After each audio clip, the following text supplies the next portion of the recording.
everyone. Welcome back to another very special episode of Unbalanced with me, Cerys Davage. Today is very special because, as you can see, I'm joined by my two sisters to celebrate LGMD Awareness Day. And when is LGMD Awareness Day? The 30th of September. There we go. I didn't know that, so thank you. Cardi. And when is LGMD Awareness Day? The 30th of September. So, Caddy and Becca. Becca's new to the podcast. I already have an episode with Caddy talking about Caddy's life with a stammer.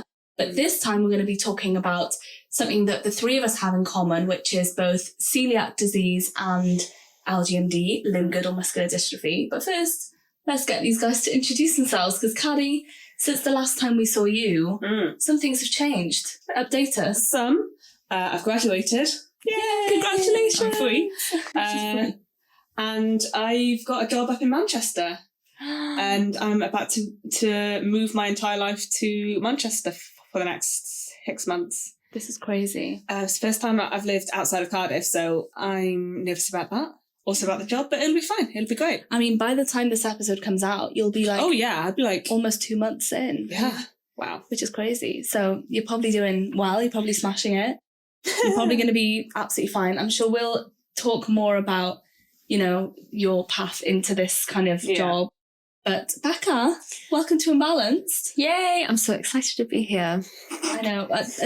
And also, Becca listened to the first episode of Unbalanced yesterday. Yeah, we are like complete opposites. Like I've heard every episode as they come out, like ever, and like I give you notes or praises every time. I listened to 3 to catch up yesterday. Okay. Yeah. And what do you think?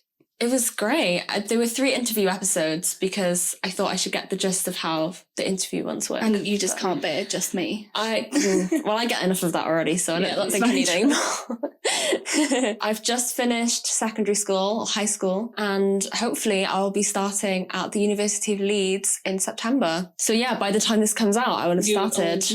And what are you studying? Music.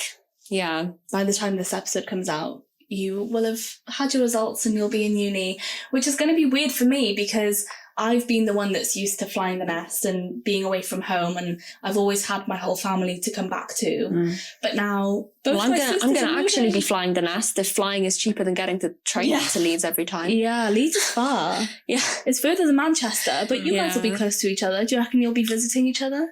Maybe. I mean, it's still like an hour. I'll be working like it's like an hour train or something, so. Yeah. Oh, okay. And it's probably still expensive. I mean, you guys' schedules just won't align. I'm sure Becca will be busy in freshers and getting used to uni life.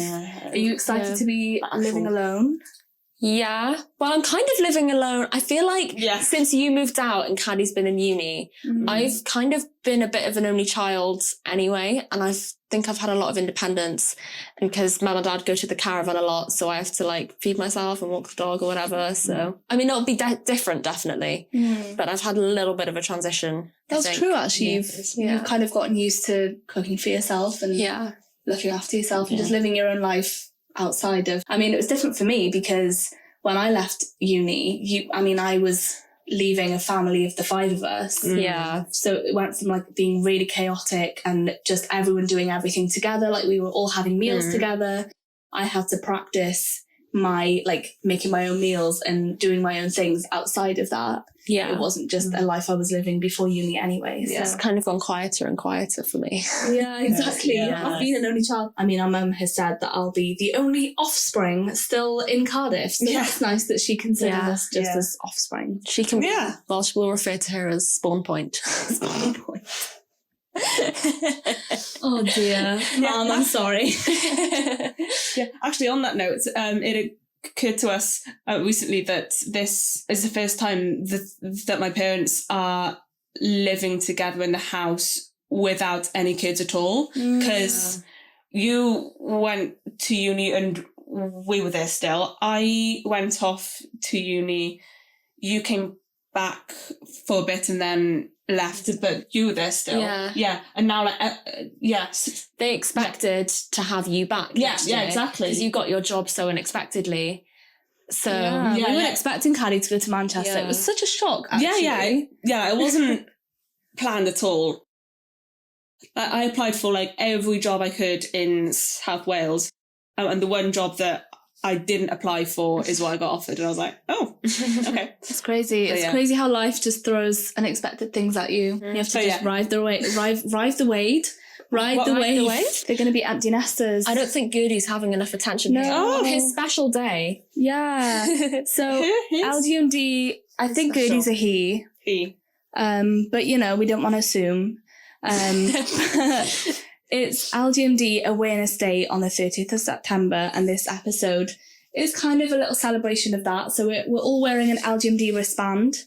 How you feeling, Gertie? Our best friend. So true, bestie. Okay, so Gertie's just going to chill with us. He's wise. He's really wise. Yeah, Gertie's going to help me conduct this interview, but we thought we'd introduce Gertie to the podcast. And if you guys didn't know, Gertie comes from the word girdle in limb girdle, muscular dystrophy. Yeah, and Gertie is a Lyme because of limb girdle.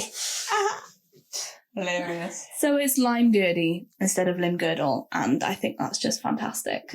Yeah, so, whoever thought of that deserves a raise. Shout out to the LGMD Awareness Foundation for sure. So because it's LGMD Awareness Day coming up very soon, it's only right that we dive into our trauma. I'm joking. Welcome to the podcast, everyone. It's only right that we dive into our history with LGMD. So you guys know my story. I'm not going to bore you with that again. My story is all in episode 1 of this podcast. So Caddy, let's start with you. You were the next one. So we're sat in age order to help you guys out. So I'm 24. I'm 21. I'm 18. So there we go. There's our age differences. Caddy, you were diagnosed not long after, or you were both diagnosed at the same time. Yeah. I was, just because obviously once one person in the family has a diagnosis, it's kind of a rippling Let's just effect. make sure. Yeah, exactly. And it was the same with celiac disease, but that's a different story. Let's start with LGMD first. Well, I think you've touched on this before in the podcast. I think our parents did a good job in kind of easing us into letting us know all the right bits of information about LGMD as we needed it. And because we always had tons of doctor's appointments, it was never a surprise when we were told, oh, they want to have a look at your muscles or whatever. And I was like, okay, yeah, sure. But as opposed to when I got diagnosed with celiac, I do remember that meeting and actually being told you have celiac. And I remember that. But I don't as much remember specifically finding out about it, more the drip feed of information as we got older. Yeah, me too. Yeah, that's true, actually. I mean, with celiac disease, you can't really ease someone into that. It's kind of like, you have celiac disease, you have to change your diet right now. Whereas with LGMD, it didn't affect us really when we were diagnosed. So it didn't really mean anything to us. And we were getting kind of MOTs, like just annual services, just to check up on our bodies and just check our functions and things. Yeah. But, the doctors and the physios always said, oh, you're doing fine. You're passing with flying colours. So I guess it didn't really mean much to us. And I don't think it still means as much to us until the progression continues. I think it means more to us as the progression continues. Yeah, I think so. I remember Mum explained it to us once. She didn't really explain the condition, but she explained how we sort of inherited it. And she drew 2 stick men, which were Mum and Dad, and then coloured in one leg black on one of them and the same for the other stick man. And she was like, okay, so when you have babies, you have 2 genes from each parent and you get 1 from each of them. So Dad has 1 bad leg and I have 1 bad leg. And it doesn't affect us because it only affects us if we have 2 bad legs. But when we had you 3, you happen to have the bad leg from Dad and the bad leg from Mum. And because all 3 of you have 2 bad legs, it affects you. Yeah. That's right. I do have 2 bad legs. Quite literally.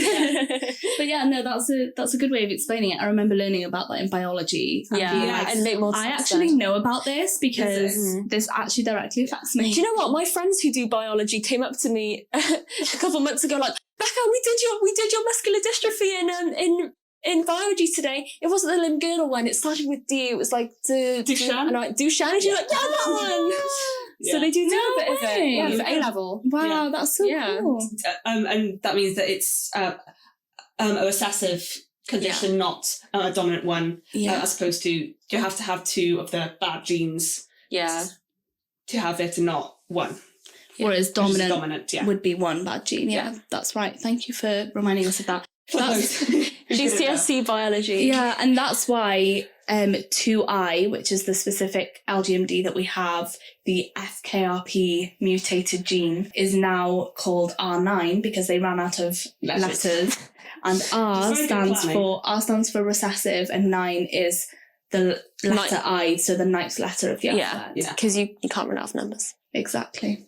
Yeah. And that's exactly what they said at the LGMD conference. Yeah. So for those of you who don't know, there's a clarification. The 1 was D, the 2 was R. So yeah. So for conditions that were called 1 type 1, they're now type D, and for because of D dominant, and then 2 is now R. R for recessive. Yeah, that's right. And we're very fortunate to have the homozygous mutation, which means that the symptoms come on at a later time in life, and it's the average at the moment is about 20, but I'd say we all had symptoms way before we've all had symptoms in our teens, and I think a lot of other people with homozygous 2I has had symptoms in their teens as well. Cardi, when did your symptoms first start? For a long time, I would say the first thing I remember having to drop out of because of LGMD was netball. But actually, I remembered recently, I think the first sign was when we would go to like soft play areas. Oh my goodness, yes! Because I was going to say the same thing. Yeah. It was always super painful.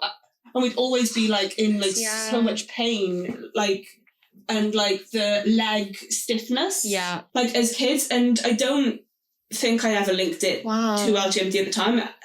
And like I probably thought that everyone had that. But looking back, it's probably an LGMD thing. So that was probably late childhood. But the first thing I remember consciously thinking, okay, that's because of LGMD, was about, I think I probably first started to notice it in year 8, which was about 13 years old, was with netball I used to do in school.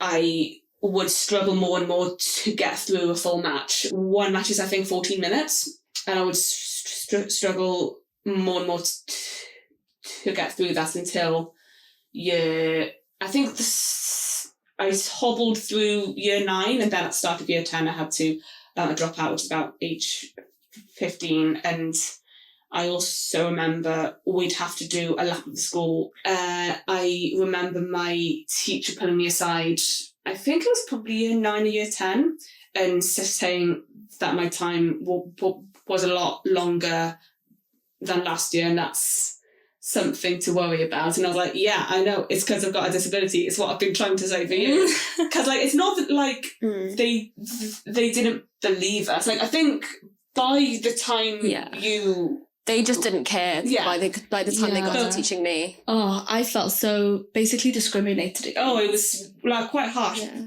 And they kept like saying like, if you can't run for more than 3 minutes, then that's something to worry about, like as like a threat. They kept to talking try and about keep us going. Like, yeah, we know it's called LGMD. My PE teachers kept talking about resting heartbeat, and obviously the lower your resting heart rate is, the more fit you are generally. And obviously that includes like how healthy you eat and how much sleep you get and stuff as well. But I used to have a Fitbit in like year 7, year 8, and my resting heartbeat was like 75, 80. And I was really concerned because obviously my friends also had Fitbits, and my teachers were like, the average resting heartbeat is 60 BPM. So how do you get it to 60? Yeah. Like I can't, I sleep and I can feel it going much faster than that. Yeah. And it kind of just made me feel not normal. I think things have gotten better when it comes to PE lessons, but I think there's still a long way to go to just include, I think my effort is not going to look the same as everyone else's efforts, but I'm still putting in 100%. It just looks different. And I always had the lowest grades in PE. And I was like, well, I know I'm not fit. I know I'm not, physically able, but why are you making me run a bleep test with everyone else? And did you ever have to do bleep tests? And I had to drop out really soon. And it just made me look really weak. And I think there's definitely a way to change that. But anyway, we can all relate to what you're saying there, Caddy. Is this where you come in? I guess. I mean, I'm quite similar. I did netball in primary school as well, but I dropped out in year 6. Really? When I was 11, because it was just too much. I remember very specifically, I was quite a fast runner amongst the girls in my year. And we had a sports day, and there was I think it was 400 or 600 meter race. And I was I was in the front for the first 2 laps. And then the last lap, I got overtaken by 3 people. I was really annoyed I didn't get a sticker. But I collapsed after that. I felt like I was going to throw up. I couldn't move my legs at all. I hobbled to the toilet. It was awful. I was like, I can't run like this again. Yeah. And I quit netball. Because I also discovered that one thing that would set my legs off is changing speeds really quickly. And that's one thing that netball and football and a lot of sports, that's what you have to do, is you run around sideways, or, you're sprinting towards one bit to go after the ball, and then you're waiting because the ball's over the other side of the pitch or whatever. And it's a lot of changing speeds really fast, and my legs couldn't keep up, and it would really set them off. That's interesting. Yeah, but I find that I can't, even now, I can't. Yeah. I have to really take my time. Yeah, but I think by the time I got to secondary school, maybe year 7, 8, 9, the teachers were a bit harsh on me with bleep tests and doing the track around the school. But by the time I was doing GCSEs, PE lessons were kind of slacked off for everybody anyway, because they only really care about the people who took GCSE for PE. PE for GCSE. And we just do Just Dance as a whole year. And if I got tired, I'd just sit on the bench, and they don't care. I love that. Fun. I know. I never had that. Yeah, it's because they added massive screens in the sports hall. Oh, technology didn't exist when I was doing PE. I don't know why they put screens in the sports hall. That is a dangerous place. Really dangerous. I don't know how it hasn't been. I know. Well, I wouldn't know because I haven't been in 2 years, but maybe they did break. True, The other thing about the PE teachers not caring about me anymore was that our mum was she was so advocative. Is that the right word? She advocated. Basically, whenever we would get low grades at the end of the term in PE, my mum would email the teachers and be like, of course they have low grades, you should grade them fairly based on their current abilities, not compared to everybody else, blah, blah, blah, blah, blah. And my mum complained so much that I think by the time it got to me, you're like, oh, great, another Davage, here we go. Let's just, if she says she's tired, just let her sit her out. I'm not letting her mum email us again. To be fair, I'm glad it worked, but I don't think it just stopped with PE teachers. I think every teacher was like, oh great, another Davage. I mean, fair enough. When Becca was turning up, but at the end I wasn't even Becca. I was always Cerys or Caddy. Oh, sorry about that. Only to the teachers that knew you well, obviously. Yeah. I forgot to mention Rabdo. You're very competitive. Yeah, that was another difference, I think, between us. Yeah, it's that I was probably able to last longer in big because you push yourself more. Yeah, I'm very competitive. I push myself too far, just generally across life. Yeah, and I'm more okay with putting up with a little bit of pain as long as we won that competition or whatever it was, and. Therefore, I was a lot more prone to something called rabdomyolysis, and that's something that anyone can have. It's more common amongst athletes and people who push themselves physically. It's basically when your muscles break down at a faster rate than your kidneys can cope, and that can lead to kidney failure. And the sign that is happening is that your wee turns brown. So, in general, in life, if your pee is too yellow or too saturated, that's normally a sign that you should drink more water, because to help the kidney process your muscles breaking down in your blood. So an episode of rabdomyolysis or rhabdo is when your kidney can't cope with how fast your muscles are breaking down because you're pushing your body too far. Yeah. Mm-hmm. The way that you treated it was to just do nothing and drink loads of water, wasn't it? So obviously, if it's serious, you should go to the hospital. Yeah. So for a normal person, if you have an episode of rhabdo, go to A&E immediately. Like, that's for someone with LGMD. Yeah. Yes. Well, you called the on-call doctor, didn't you? When it was... Well, so that's the story. The first time I got rhabdo was after a youth club thing. That's normally where it happens, actually. It's in games where I pushed myself too far physically. It was at a competition. Anyway, that evening I saw that my pee was quite brown. It was like Coke colour. And we were always told that could happen, and therefore I told my parents immediately. But by then it was like 11:30 at night on a Friday night. If we went to A&E, then we had to be awake for like another 4 hours. And we did like a family decision to, okay, let's go to bed, let's rest up and see how I am in the morning. Let's have lots of water and just rest and not move. So that's what we did. And then in the morning we called the on-call doctor, or it might have been that evening. I was in year 8 or 9, so like 13, 14 at the time. At that time, we decided to just rest. And then next when we saw the doctor, we asked, okay, if this were to happen again, what would be the best way forward? Let's straight to A&E or not? Because if it's left untreated, that could lead to kidney failure and therefore death, which is, a thing that we would like to avoid. So I've got a slightly different set of guidelines that I tend to follow based on discussions that we've had with my consultant of if I get 3 brown peas in a row, or if I still have brown pea within 12 hours of the first one, whichever one comes first, that's when I go to A&E. Okay. I've since had, I think, 5 or 6 episodes. Okay. But the last one I've had was almost 4 years ago now, because I've become a lot better at avoiding it and being more aware of the signs and knowing what to do to prevent that. But I've never had to go to A&E. I had a small episode of it once. Cross country in year 10. And it basically starts, the cross-country route at our school starts in the field, and then you go out the gate to a public path by the river.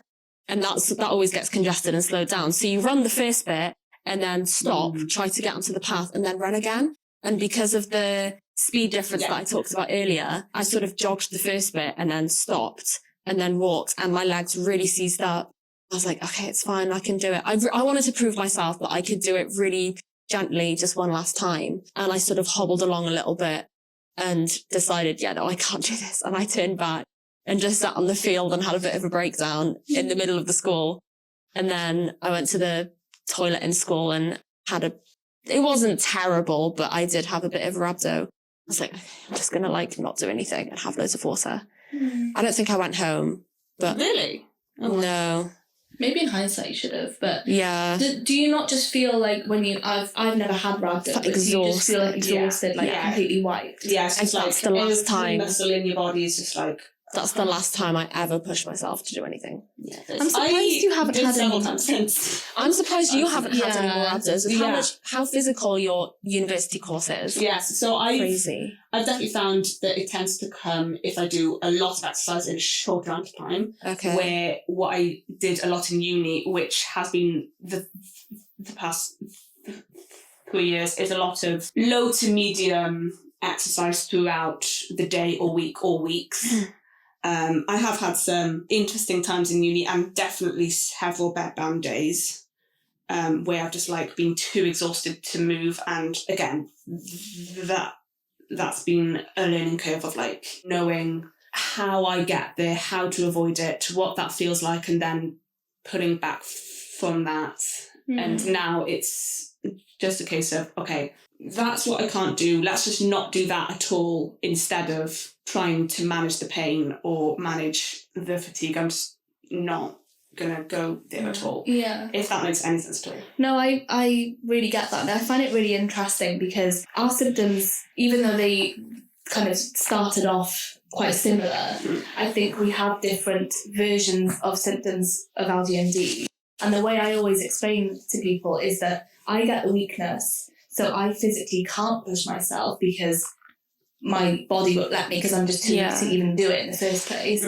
You are stronger than me, but that means you can push yourself, so you get more like pain after you push yourself. And then Becca, I find that you get more fatigue. Definitely. So those are like the three kind of differences. A recent symptom that I've had is that I struggle to stand up for a really long time. And it's weird. It's so strange explaining it to people because it doesn't really make any sense. But if I were to like go on a walk for 10 minutes, I would probably be fine. Well, like it hurts more if you stand still. Yeah. Yes! Oh my word, I get that. Yeah. If I were to stand still for 10 minutes, my feet would start hurting a lot. So whenever we're like, I don't know, out and about or at some social event and we're talking to people, I'm like, can we do something while we're talking, or can we leave, or whatever, just anything to stop just standing here. Yes. I'll go somewhere to sit down so that you can keep talking so that I don't have to stand here for ages. And it's so strange because I could go on really long walks, and even though it does make me tired eventually, I would much rather spend the day walking than spend the day standing around. Yeah. Oh my word, yeah. Same. Because my feet get in so much pain. I think it's that's really something weird. the three of us have in common, actually. Yeah? Yeah. And the pain as well, like it starts as like, oh, okay, I really need to sit down. But then if you push through that, I sent you a picture the other day. You said that you'd had a really long day and your feet felt like they were burning. And I went back to our saved in chat from when I went to Valencia with my family, because I had a long day of walking then. And I took a picture of my feet at the bus stop and like drew fire around it. Yeah. And saved the picture and sent it to Caddy and like, is this how you feel? I'm like, yeah, because me too. But for some reason on that day, it was only a few days ago, it was only this week, one foot hurt more than the other. I don't know why, but I don't normally get that, but I mean, I know you guys don't have this, but I get pain in one of my legs sometimes when I walk, and it's the leg that turns in. Yeah. Because the way that my leg turns in is because the inner muscle is so weak that the outer muscle is like overcompensating, and that muscle can sometimes overwork itself, and I get the pain from that because the other leg is fine. So I feel like the right leg is trying to make That's why people always ask, have you broken your ankle? Yeah. Because that's really obvious. Yeah. We will get back to that in a minute, actually. Okay. But I just wanted to, again, say how interesting I find that we do have to adapt to different things in our life with LGMD, but in different ways. So that because I'm weak, like my hips are weak, when I bend down to get something, I lean on something, or, you know, I just adapt in so many different things in my life because of the weakness. But you still have to adapt to different things in your lives, but in other ways, like you say that you've had to adapt to not pushing yourself and to know what your limit is. Yeah. So it's still adapting to life in your own way, but it's different from mine. So that's interesting. Yeah. Actually, I will say on that, I trained originally in theatre. That's what my degree is in. I always wanted to work in TV, which is an entirely different industry, but there is an overlap. But the more I've worked on set, that's a lot of actually standing around, which we try to avoid at all costs. And I actually just sit down on the floor all the time. Anyway. Not when you're working behind the bar, hopefully. No, the floor is just very, very sticky. Anyway. How do you manage work now then? How have you managed your uni course? So a perfect example of LGMD affecting my career choices is that my training is initially in theatre. And while I always did want to sidestep into TV, I've had to turn down crew work that I am perfectly qualified for, but I'm not able to do long term. And I've really, really struggled in uni as it is, and I want to try and step away from that lifestyle and being in chronic pain and fatigue. So while I really, really love that industry, I'm very limited in the type of work I can do because of LGMD. And as a result, I've chosen to be in a more production office type environment. which still does fit my skill set in the sense of organisation, timetabling, budget, spreadsheets. I still love doing that, but I would say that LGMD is a significant factor in that career choice. Not the only one, but yeah. Yeah, and you have to future-proof as well. Even if you can still do something now, if it's physically challenging, it's not going to be stable enough for you. You know, you have to kind of put yourself first in that way. Yeah, absolutely. Becca, do you find that your LGMD has kind of influenced your uni choice? Definitely. It was one of the factors that I had to consider, one of the main ones. I was really stuck between two. After I discovered Leeds, I was stuck between Leeds and Royal Holloway, which is much closer, but it was mainly because of the accessibility of it. They had ground floor accessible bedrooms. I needed to think about how accessible the campus was, how accessible it was to the next major town or city or whatever, so I could go shopping and stuff. And then the academic building itself. And one of the reasons that I didn't choose Royal Holloway, it did offer me lower grades, which made sense to put it as an insurance choice. But it was also the fact that they only had 3 accessible bedrooms, ground floor bedrooms. Really? They did have ones in another block of accommodation, but it was downhill to get to, like a really steep hill. So there wasn't really much point in having them, because then I'd have to walk up the hill to get to my music building. And also the music building was very old and it didn't have a lift inside.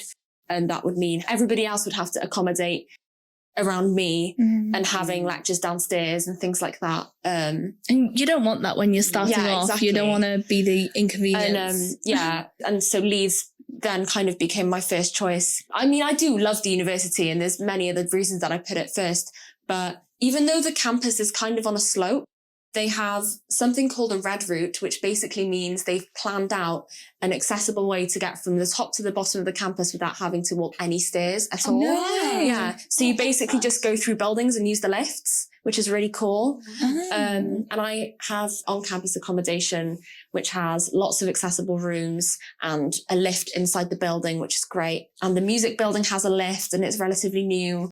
And they're really close together and they have an on-campus leisure centre, so I could start going swimming again, which my physiotherapist would love. That was really important for me to have to consider. Do you find that you're managing your symptoms okay now? I think having physio exercises has helped me so much. When we were in paediatric services, they gave us a sheet of like general exercises that they wanted us to do. They weren't really explained to us. I was far too young to understand them and understand what it meant and how important it would be to me. I wasn't that symptomatic when I was given the sheet. Also, they're not tailored to us. They were just like general things. Exactly. And then I think I started picking them up again around my year 11 GCSEs. And I thought, do you know what? This is actually kind of helping me, but I feel like I want to properly do it. And so when I was transitioned to adult services, I contacted Hayley, our physio, and shout out to Hayley. Love that woman. I love her so much. She did an assessment with me and she was like, okay, so these are your weaknesses. I'm going to make a program for you. There's like an app and it has videos on how to do them. And she was like, oh yeah, you've been doing all of these wrong based on the cartoon diagrams that they gave us on the piece of paper, which, you know, obviously I was going to get it wrong. She's like, okay, so you're actually meant to do it like this. Can you feel how that's working better for you? And she tailors a bunch of exercises to my needs and stretches as well. And now that it's kind of sort of become a routine, I do it every morning. It kind of wakes my body up and I feel a bit stiff if I don't do it now. And I've realized how important it is to me just only over the last week, because I went away to the caravan with my mum and dad and mumgie. And I don't really have much personal space in my bedroom to do my physio because I need a lot of floor space. So I haven't done it for a week, basically. And then we came home yesterday, went up the stairs once or twice, because obviously we don't have stairs in our caravan, so I wasn't practicing doing that either. And the pains in my legs were crazy. Really? It wasn't bad, but I just didn't expect it, because that doesn't usually happen. Because I hadn't been exercising going upstairs and I hadn't been doing my physio at all for a week. Wow. And I did it again this morning. I was like, this is what my body should feel like in the morning after doing my physio. Wow, that's really interesting. So it really shows that you need to keep your body moving and keep doing things to be able to continue to do that. And I really think I mean, I'm not sure. I feel like I use you to compare with. Yeah. Because I know what you're going to say. I ask you questions and things. I'm like, were you able to do this when you were my age and stuff like that? And most of the time I'd say no. Yeah, exactly. So this is my advice, I guess. My physio has really helped me keep myself to the ability that I am now. I asked, what did I ask you recently? Could you get up off the floor without using your hands? And you said no, but I can still do that if I really tried. Yeah. And Caddy. Yeah. Only just, but I can. Yeah. Really? Yeah. Without using your hands? Only just. You'll lose that soon, don't worry. It's coming.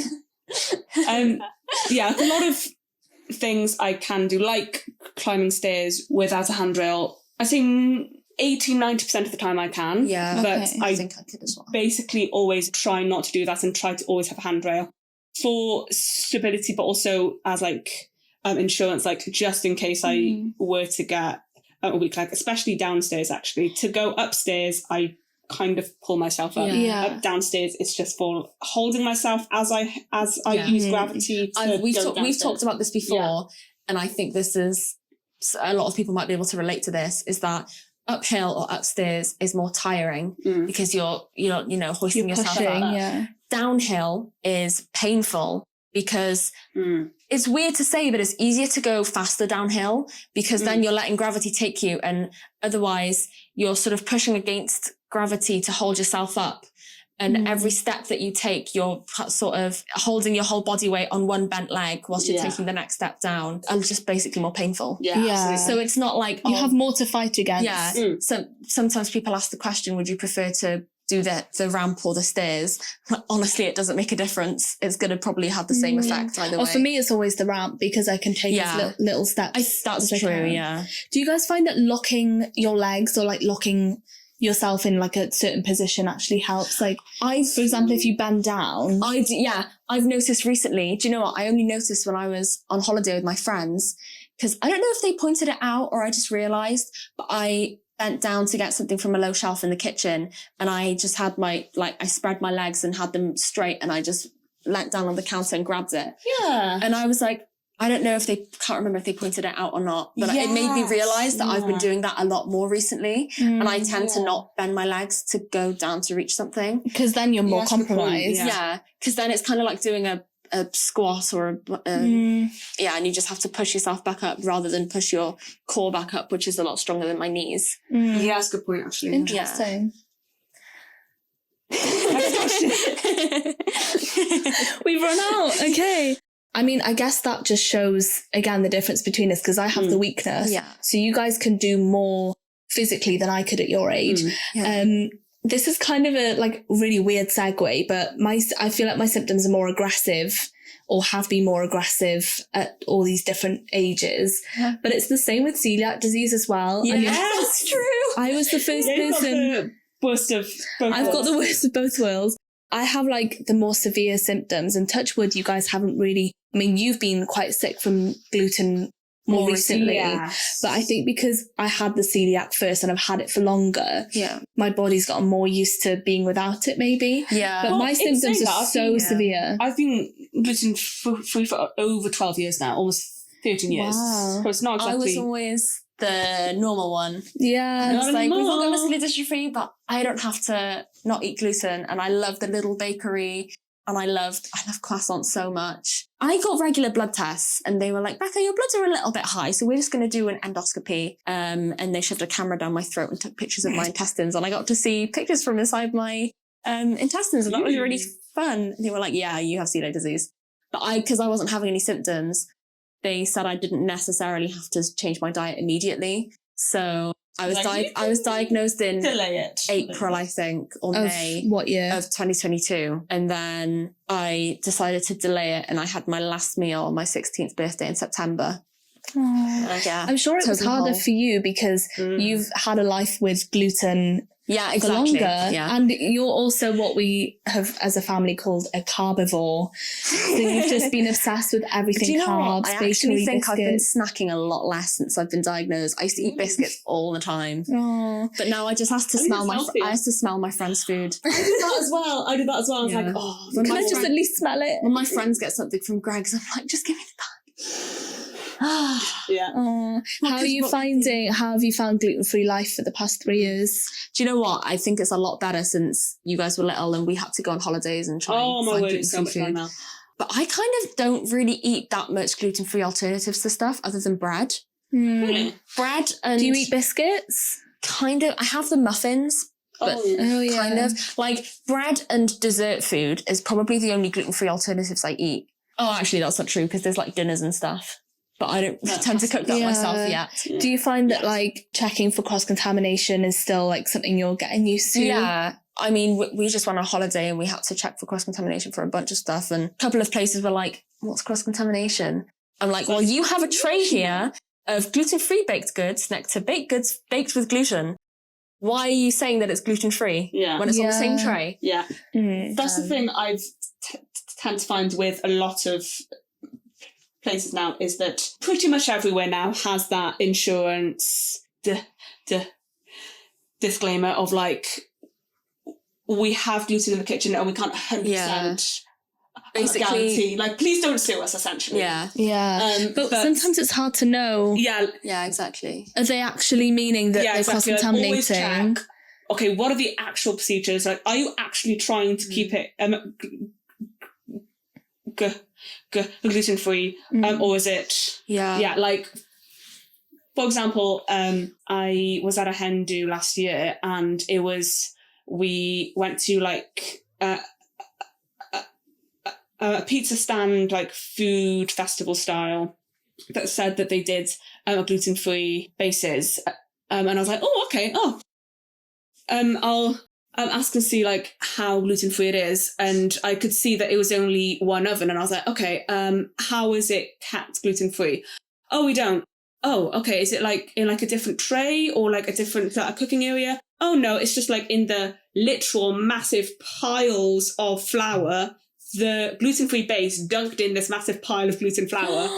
No, I have here. Yeah, it's like, how is that gluten-free then? I was like, oh, it's a gluten-free base. Okay, is it on like a tray in the oven? No, it's just on the... That's like awful. Yeah. And like I actually said, like, you can't advertise that you do like gluten-free if you're doing zero effort to actually keep it gluten-free. Like, if that's a part of the advert, then sure, but don't advertise as something that you're not. Actually got a bit angry. At least some people are open about how little gluten they have or how much gluten they have in their gluten-free products. Because this was, will it show if I show to the camera? You can see. This was a bakery that I went to recently. Very low gluten. Very low gluten. That's all right. I'll just have a very low reaction to it. So I think some places now, I mean, we're not expecting you to have a separate kitchen, but just separate utensils and try your best. But I think, they're all scared now. They're fine for gluten intolerant people, but not celiacs. Yeah, I think in shops though, it's gotten a lot better. Shops are like gluten-free. There's loads of gluten-free pizzas, gluten-free snacks. The Tesco free from aisle is incredible. I actually get quite anxious when I go to places to eat now, just because I have been sabotaged. Oh, you've been ill so many times. And I've been, I've got trust issues now. Like, some people have said that it is gluten-free, but then actually I've been gluten. So I think we've covered celiac disease and we've covered a lot of LGMD. I know that we could talk about this for hours and we could go into a lot more depth, but I hope that you guys have enjoyed our kind of overview of having LGMD. I know that having LGMD is a lonely journey, and I think I do sometimes feel alone in my symptoms, but people do ask, is having LGMD, is the fact that your sisters also have LGMD, does that help? Do you guys agree? Absolutely. And this entire podcast is a perfect example of how we compare stuff, but also go, oh yes, same. And just complain about stuff to each other. Yeah, exactly. Yeah, it's great. Becca, I know you said your piece of advice about keeping up with physio exercises. Would that be your advice to people with LGMD? Yeah, I think so. I mean, obviously finding a community has been very important for us, and the conferences have helped with that a lot. Finding a physio program that's tailored to you with really, really light exercises and stretches, and you don't have to do all of them every day, just the ones that you feel like doing or the ones that you feel will be best for you that day, I just feel like it's so important and it's helped me so much. Definitely. What about you, Caddy? Get to know your body, get to know what you're capable of doing, how, when, and as you've explained before, spoon theory of plan ahead, know where to pay your spoons, where you need to do a lot of activity, when to rest and find a balance. Yeah. Know your limits. Yeah. Yeah, definitely. Thank you guys for coming on. I mean, this episode has been Long time coming. anticipated, for a long time. So I hope you guys have enjoyed it. Happy LGMD Awareness Day. There's lots of resources out there. Make sure to check out the Cure LGMD2I website if you want to know more about our condition specifically. Thank you to Cure LGMD2I for sponsoring this podcast, as always. And there's also the LGMD Awareness Foundation. They have an Instagram handle and a website as well if you want to know more about LGMD in general. I'll link some resources down below as well. And thank you guys for coming on. Thank you for No having us. problem. If this has 500 likes, we'll come back. Challenge accepted. Thank you, Gertie, for being our little mascot today. And yeah, I'm gonna miss you guys when you go. You guys would have already left. So if you guys want them to come back for a part 2, just let me know. Like this video. Like, subscribe, comment, share with your family group chat. Yeah, share with your Facebook pages, you know the drill. Thank you guys for listening and for watching, and I'll see you guys very soon in another episode. Bye. Bye.